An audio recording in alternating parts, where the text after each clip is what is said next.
I never meant to confess to the most feared guy on campus. But somehow, by lunchtime, the entire college believed I was his boyfriend. If someone had told me that delivering a love letter for my older sister would completely derail my freshman year, I would have laughed and gone back to worrying about passing intro to psychology. My name is Ethan Brooks, and until that Tuesday morning, I was just another student trying not to get lost between lecture halls, survive cafeteria food, and remember which building my chemistry lab was in. My sister, Olivia, on the other hand, had always been fearless. She could walk into any room, make friends in 5 minutes, and somehow convince complete strangers to help her. That was exactly how I ended up with a neatly folded envelope in my backpack. "Please, Ethan," she had begged over breakfast. "I have class across town today, and I really need someone to give this to Mason Carter." The moment I heard that name, I nearly dropped my cereal spoon. Everyone knew Mason Carter. He was the captain of the basketball team, built like he belonged on a sports magazine cover, and surrounded by rumors that changed every week. Some people called him the king of campus. Others called him the biggest bully the school had ever seen. No one could ever agree on what was true, but everyone agreed on one thing. You stayed out of Mason Carter's way. "Why me?" I asked. Olivia just smiled with the confidence only an older sister could have. "Because you're nice, and nice people get lucky." Looking back, I think she confused lucky with spectacularly cursed. By noon, I found myself standing outside the student union, gripping the envelope so tightly that the edges had started to bend. Students crossed the quad carrying coffee cups, backpacks, and laptops while music drifted from a club promotion near the fountain. It looked like every ordinary college afternoon in America, except my heartbeat sounded loud enough to compete with the marching band practicing somewhere across campus. Then the crowd shifted. Conversations slowed. Heads turned.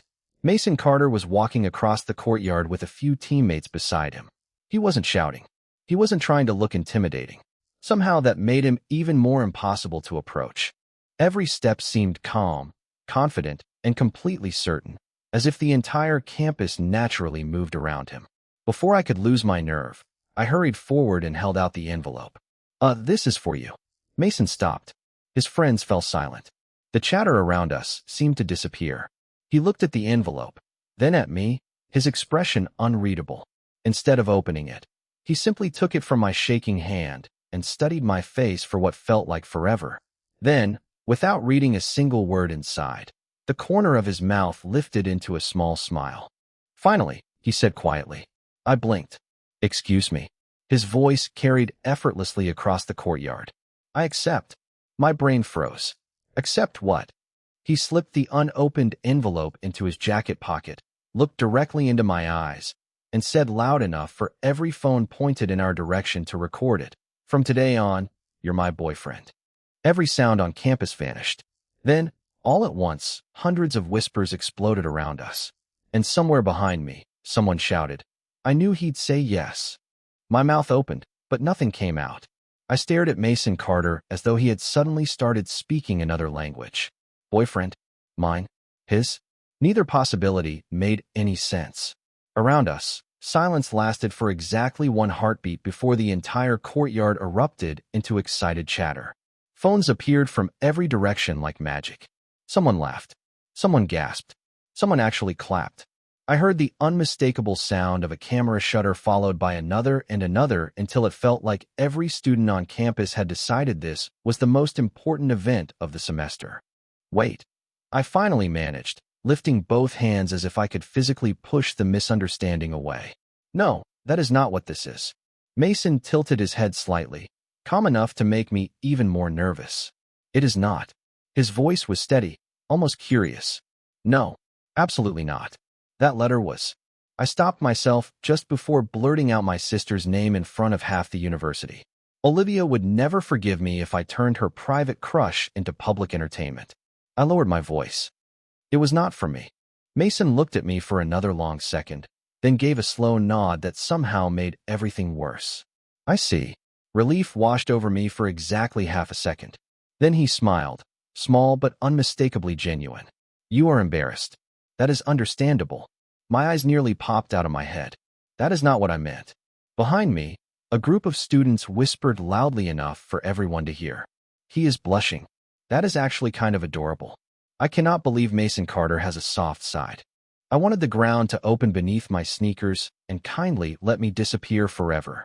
Instead, my phone vibrated so violently inside my pocket that I almost dropped it. One notification became 5. 5 became 30. The campus social media page had already uploaded a blurry video of Mason saying, "From today on, you are my boyfriend." The caption simply read, "Finally." Comments poured in faster than I could read them. Some congratulated us. Others claimed they had predicted this mysterious romance for months. A few insisted they had seen Mason looking at me in the library weeks ago. That one had to be impossible. I had never noticed him there. "Ethan." Mason's voice pulled me back before panic completely swallowed me. He stepped closer, not invading my space, just close enough that I could hear him over the growing crowd. "You skipped lunch, did not you?" I blinked. "What? You look hungry." Of all the things he could have said, that was not even in my top 100 guesses. Before I could answer, someone shouted across the quad, "Take him on a date, Mason." Laughter rippled through the crowd. My face burned hotter than the afternoon sun. Mason glanced toward the students, then back at me with the same composed expression. "That seems reasonable." "No," I said immediately. "It does not." He slipped one hand into his jacket pocket where the unopened envelope still rested. "Then walk with me to the cafeteria. We can talk somewhere quieter." I should have refused. Every sensible instinct screamed that following the most talked-about student on campus would only make the rumors worse. But remaining surrounded by 200 spectators recording every awkward second somehow sounded even worse. I exhaled, accepted that my freshman year had officially become a disaster, and followed Mason across the courtyard while dozens of curious students quietly fell in behind us, convinced they were witnessing the beginning of the greatest love story the campus had ever seen. The walk to the cafeteria should have taken 3 minutes. Somehow, it felt like the longest walk of my life. Every few steps I caught another student pretending not to stare before immediately pulling out a phone the moment I looked away. Conversations followed us like echoes. "That is really them. I thought Mason would never date anyone. Who even is that freshman?" I wanted to answer that last question myself because at this point I was no longer sure. Just this morning I had been invisible. Now complete strangers were analyzing my love life between classes. Mason walked beside me without showing the slightest sign of discomfort. His hands rested casually in his jacket pockets, his shoulders relaxed, as if becoming the center of campus gossip was no more stressful than checking the weather. I finally stopped outside the cafeteria doors and turned to face him. "We need to fix this right now." He met my eyes. "Fix what?" I stared at him in disbelief. "Everyone thinks we are dating." He glanced around at the students, trying very hard to pretend they were not listening. "Yes, they do. Because you told them we were." I told them I accepted. I rubbed my forehead, already developing the kind of headache that usually arrived during final exams. "Accepted what?" Mason's expression remained perfectly calm. "You." I blinked twice. That sentence somehow made everything even more confusing. For the first time since we met, I caught the faintest hint of amusement in his blue eyes. It vanished almost as quickly as it appeared. Before I could press him for an actual explanation, another voice interrupted us. "Captain." A tall basketball player carrying 2 trays of food approached with an uncertain smile. "Coach wants everyone at practice by 4. His gaze shifted toward me. "So, congratulations, I guess." I opened my mouth to deny everything, but Mason answered first. "Thank you." The player nodded politely, then walked away looking as though he had just witnessed history. I let out a slow breath. "Do you enjoy making my life difficult?" Mason looked genuinely thoughtful. "No. Because it feels like you do." That was never my intention. His answer was so simple that I almost believed him. Almost. My phone buzzed again. Then 5 more times. Against my better judgment, I checked the screen.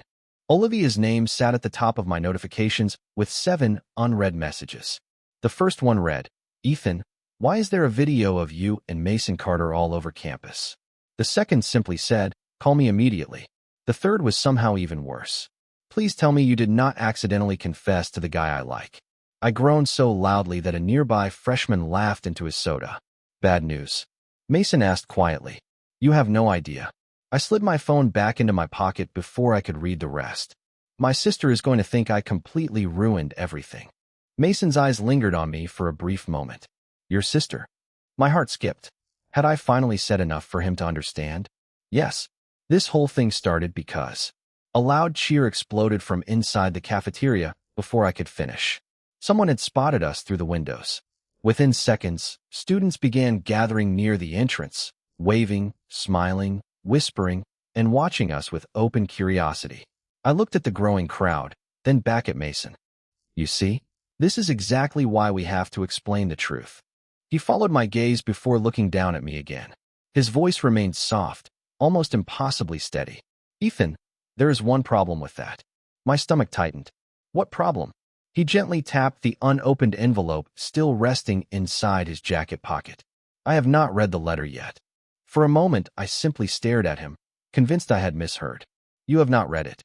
I asked slowly. Mason shook his head without the slightest hesitation. No. My jaw nearly dropped.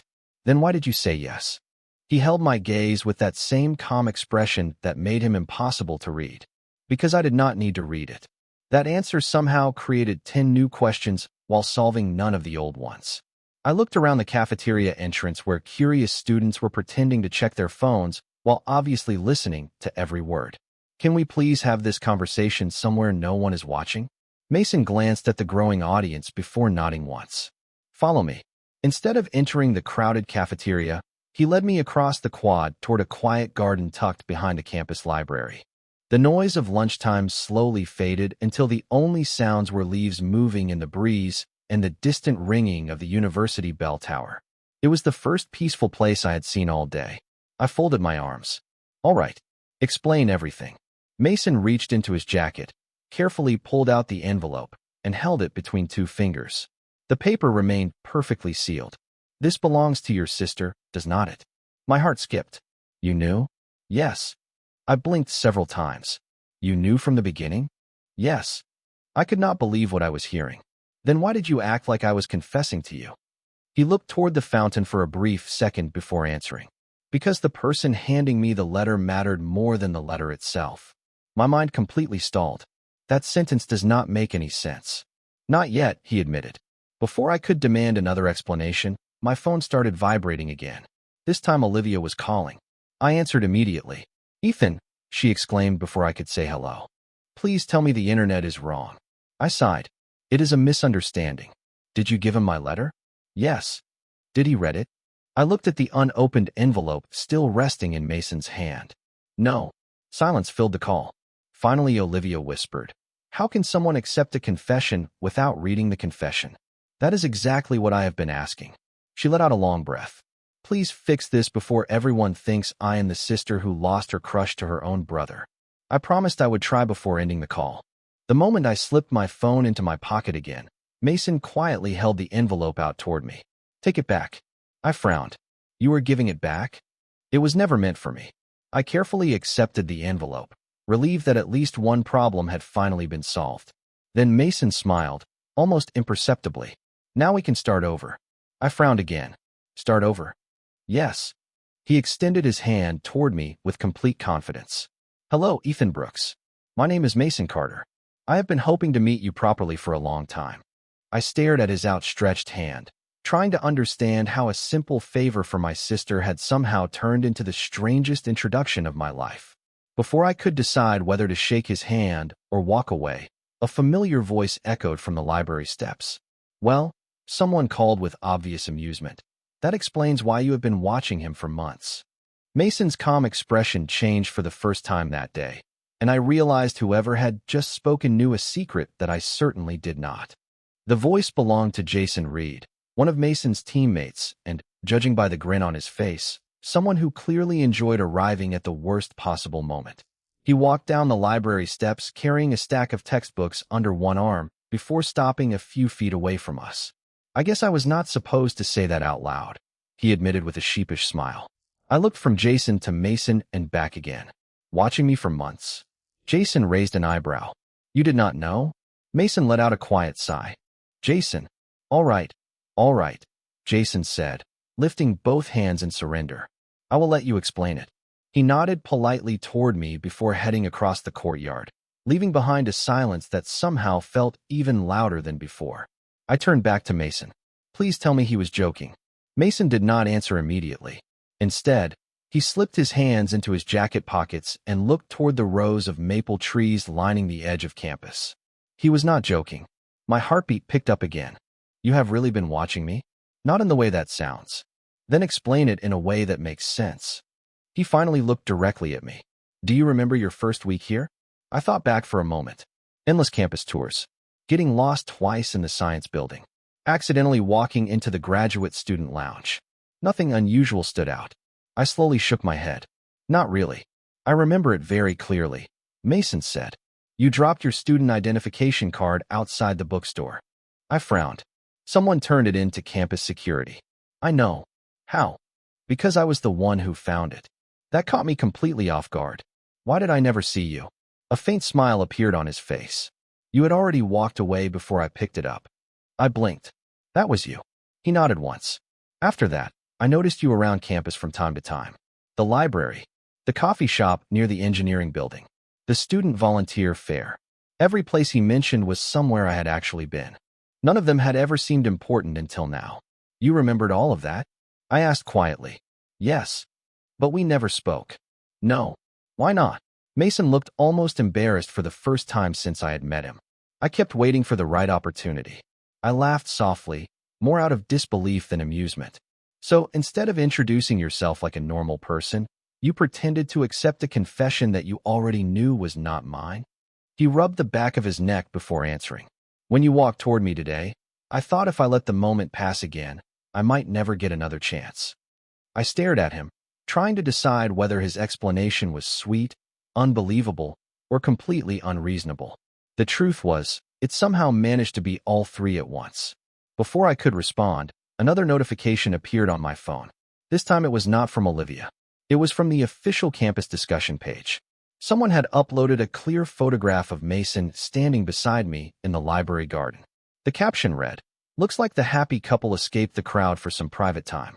Thousands of students had already reacted to the post in less than 20 minutes. I slowly lowered my phone and looked at Mason.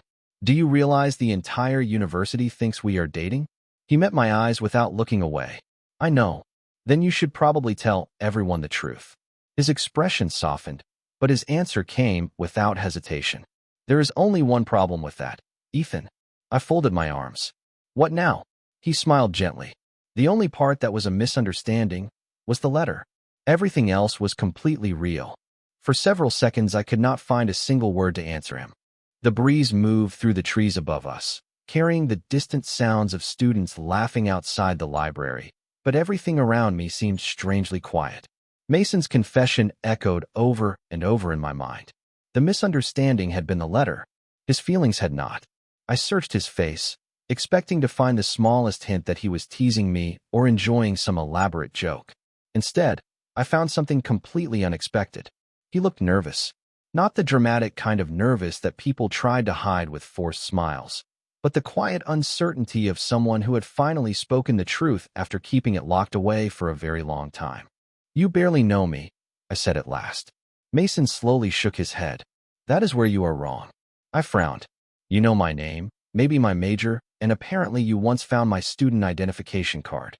I also know that you always return your shopping cart at the campus market instead of leaving it in the parking lot. I know you volunteer to help new students find classrooms even when you are running late yourself. I know you always order hot chocolate instead of coffee when you study because you say coffee tastes too bitter. And every Friday afternoon, you call your parents before you leave campus because your mother worries if you forget. I stared at him in complete disbelief. Every single detail was true. None of those moments had ever seemed important to me, yet somehow he remembered all of them. How could you possibly know that? I asked quietly. Mason smiled with a hint of embarrassment. Because I noticed.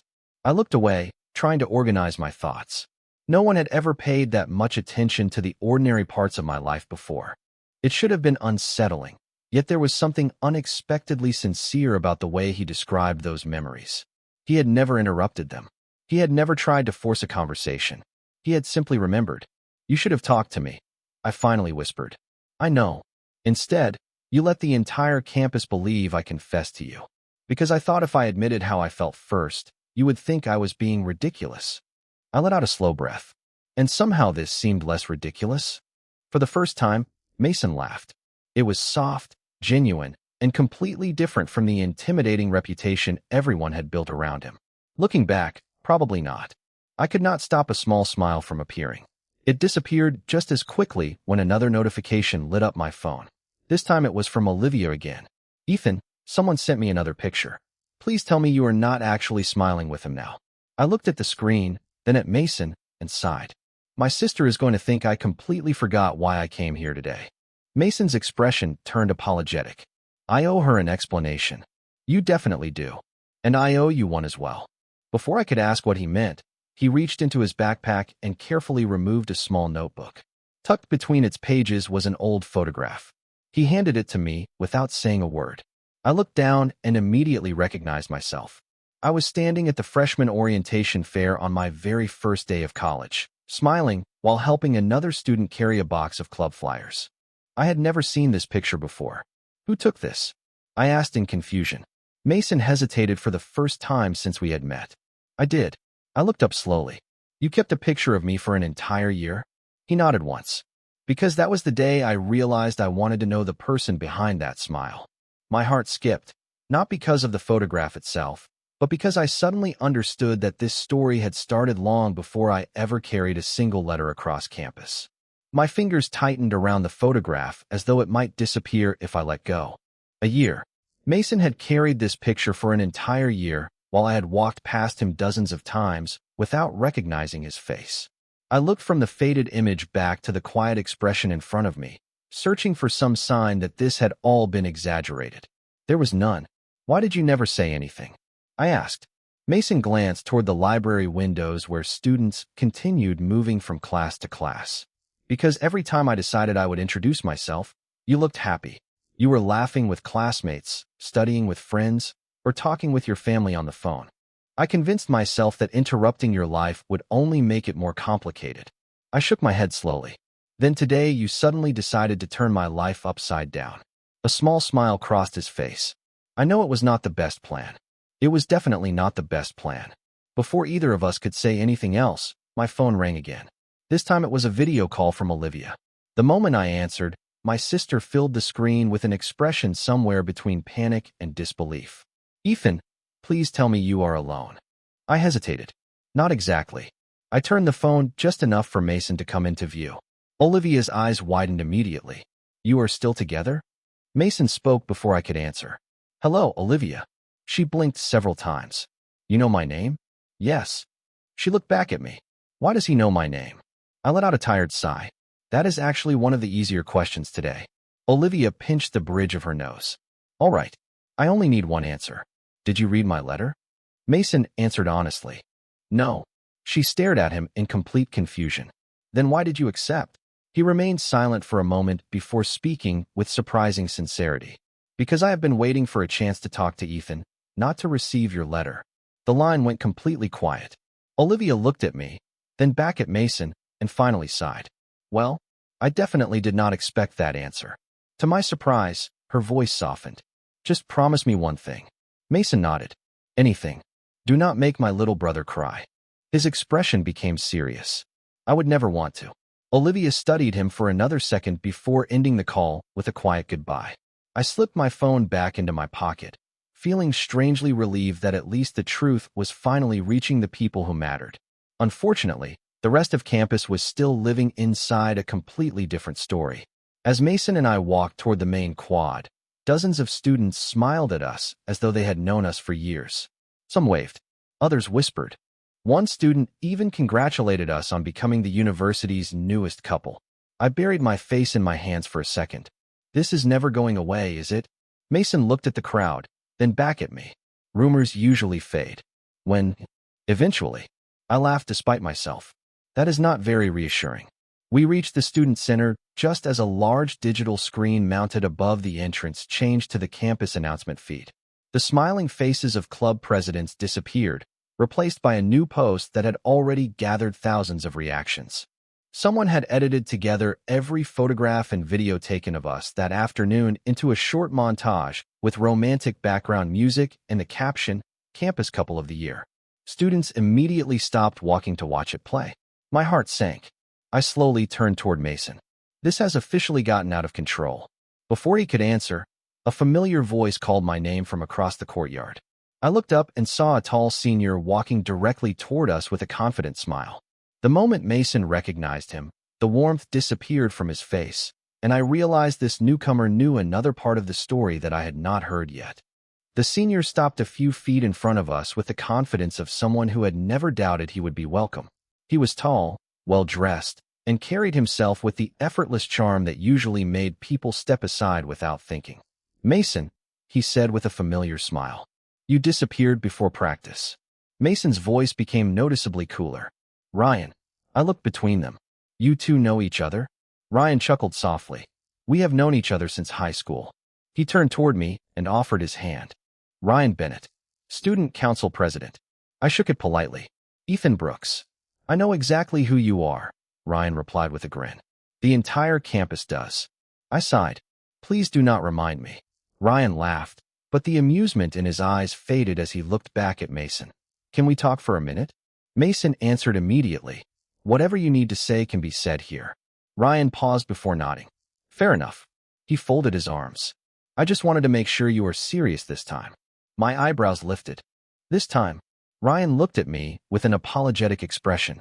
"You probably do not know this, but Mason has turned down more confessions than anyone else on campus. People assumed he was just impossible to impress." I glanced toward Mason, who remained silent. Ryan continued. "The funny part is that every single time someone asked him why he refused to date anyone, he always gave the same answer." I looked back at Ryan. "What answer?" Ryan smiled knowingly. "He said he was already waiting for someone."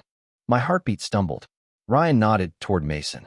"Looks like now I finally know who that someone was." The courtyard suddenly felt much quieter than before. Students continued walking around us, but I barely noticed them. I looked at Mason. "Is that true?" He met my eyes without hesitation. "Yes." "For how long?" "Long enough that everyone close to me stopped asking." Ryan slipped his backpack onto one shoulder. "I spent almost 2 years telling him he should simply introduce himself. He never listened." A reluctant smile appeared on Mason's face. "You were right." Ryan laughed. "I know." He looked at me one last time. "For what it is worth, Ethan, the rumors about Mason being some terrible guy are mostly stories people invented because he keeps to himself. He has always been quieter than people expect." With that, Ryan gave us a friendly wave and disappeared into the student center. I watched him leave before turning back to Mason. "So everyone around you knew there was someone you liked?" "Yes." "Except me?" "Yes." I let out a slow breath and leaned against the stone railing beside the fountain. Everything I thought I knew about the most intimidating student on campus was falling apart piece by piece. The confident athlete everyone feared was standing in front of me, looking almost relieved that the truth had finally been spoken aloud. Before I could decide what to say next, the large digital screen above the student center changed again. A campus announcement interrupted the social media feed. The student council announced that tomorrow night's Fall Welcome Festival would include a live interview with the university's most talked-about students. A moderator's voice echoed across the courtyard through outdoor speakers. "And yes, Ethan Brooks and Mason Carter have officially been invited to appear together." Cheers erupted from nearby students. My eyes widened in disbelief. I slowly turned toward Mason. "Please tell me we are not actually doing that." He looked at the excited crowd, then back at me with a calm expression that somehow made my heart race again. "If we go," he said quietly, "everyone will finally hear the truth, including the part one have never told anyone before." The next evening, the Fall Welcome Festival transformed the center of campus into a sea of lights, music, and excited conversations. Food trucks lined the walkways, student organizations filled colorful booths, and hundreds of freshmen gathered in front of the outdoor stage where the university hosted its annual interview with students who had become the biggest topic of the semester. I never imagined that Mason Carter and I would be sitting in those 2 chairs beneath the stage lights while the entire crowd waited for us to speak. My heart was pounding so hard that I was certain the microphone would pick it up. The moderator smiled warmly before asking the question everyone had been waiting to hear. "There has been one rumor that completely took over this campus in less than 24 hours. Mason, did Ethan really confess to you?" The crowd immediately fell silent. Mason looked toward me for a brief second before turning back to the audience. No, he answered clearly. A wave of surprised whispers spread across the lawn. The moderator blinked. So the letter was never from Ethan? Mason slowly shook his head. It belonged to his sister. Ethan was only doing her a favor. Another wave of shocked reactions swept through the audience. Phones rose into the air as everyone hurried to record the unexpected confession. The moderator smiled. Then why did you accept? Mason took a slow breath before answering the question that had changed both of our lives. Because I knew the letter was never the reason I was smiling. He looked directly at me with the same calm expression that had confused me only one day earlier. The person standing in front of me was. I felt every pair of eyes shift toward me. My face grew warm, but I could not look away. Mason continued without hesitation. I noticed Ethan during freshman orientation last year. I watched him help strangers without expecting anything in return. I watched him encourage classmates who looked nervous before exams. I watched him treat every person with kindness, even when nobody else was paying attention. I wanted to introduce myself many times, but I kept convincing myself the moment was not right. Yesterday, when he walked toward me carrying that envelope, I realized I had one chance left to stop wondering what might have happened if I had simply said hello. The audience became completely silent. Even the music from the nearby festival booths seemed to disappear. Mason smiled softly. I handled that opportunity in the most confusing way possible, and for that I owe both Ethan and Olivia an apology. At that exact moment, Olivia stepped onto the side of the stage, smiling as she waved to the crowd. She accepted the microphone for only a moment before laughing. For the record, I forgive both of them. I did not get the boyfriend I expected, but I think my little brother accidentally found someone who has been cheering for him much longer than any of us realized. The audience burst into warm applause, and I felt the weight that had been pressing on my shoulders finally begin to disappear. I turned toward Mason, still struggling to believe everything that had happened in less than 2 days. You know, I said with a smile, next time you want to meet someone, you could probably just introduce yourself. Laughter rippled through the crowd. Mason laughed too before answering. I promise that will be my plan from now on. I reached out and shook his hand, this time without hesitation. The audience applauded again, not because of a misunderstanding, but because the truth had finally replaced every rumor. As the festival lights reflected across the campus, I realized the strangest day of my college life had also become the beginning of something neither of us had expected. Sometimes a misplaced letter changes nothing at all. Sometimes it leads two people to the conversation they should have had from the very beginning.